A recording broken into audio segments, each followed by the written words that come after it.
Welcome to Storytime with Mrs. Dixon. Today we're going to be reading The Making of Butterflies. It was written by Zora Neale Hurston and adapted by Ibram X. Kendi. It was illustrated by Kah Yangni. Well, this is a folktale, and a folktale is a story created by people of one culture that is usually told by word of mouth. Zora Neale Hurston would listen to Black folks tell tales of every kind and write them down. In 1927 and 1928, Hurston gathered folktales in Florida and her hometown of Eatonville and nearby Polk County. She chronicled the setting in which the storytellers shared their tales. Hurston wrote these stories as they were said, in Ebonics, an African American language she knew so well. In 1935, she published 70 folktales in Mules and Men, including this story on the making of butterflies. There is a backstory to this folktale, as Hurston narrates in Mules and Men. Cliff Ulmer escorts Hurston to a lumber camp in Polk County, Florida.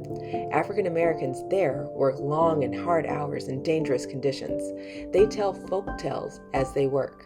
Cliff shares a folk tale on how gopher tortoises were created by mistake. Floyd Thomas says sometimes the creator isn't satisfied with what's created and makes changes.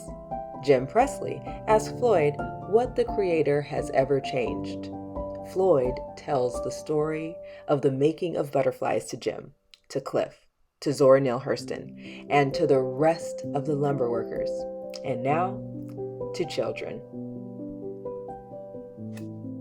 The Creator was all finished and through making the world, but soon got sick and tired looking at so much bare ground. So the Creator made trees and grass and flowers and plants and put them all in the ground.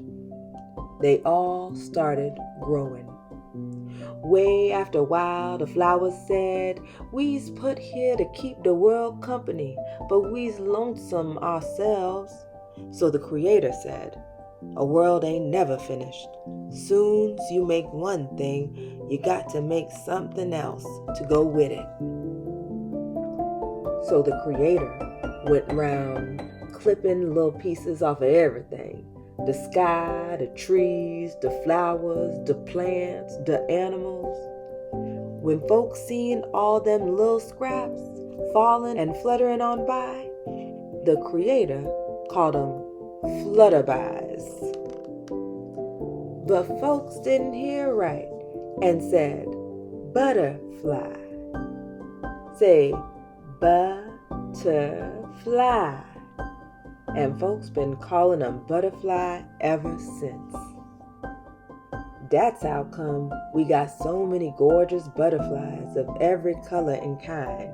Red butterflies and blue butterflies and yellow butterflies and orange butterflies and green butterflies and big butterflies and really big butterflies and small butterflies and really small butterflies.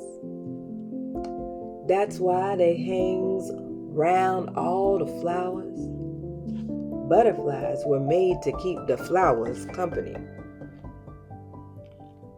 The end. Well, I hope you enjoyed today's read aloud, especially hearing a little folktales about how butterflies came to be. Until we read again, take care.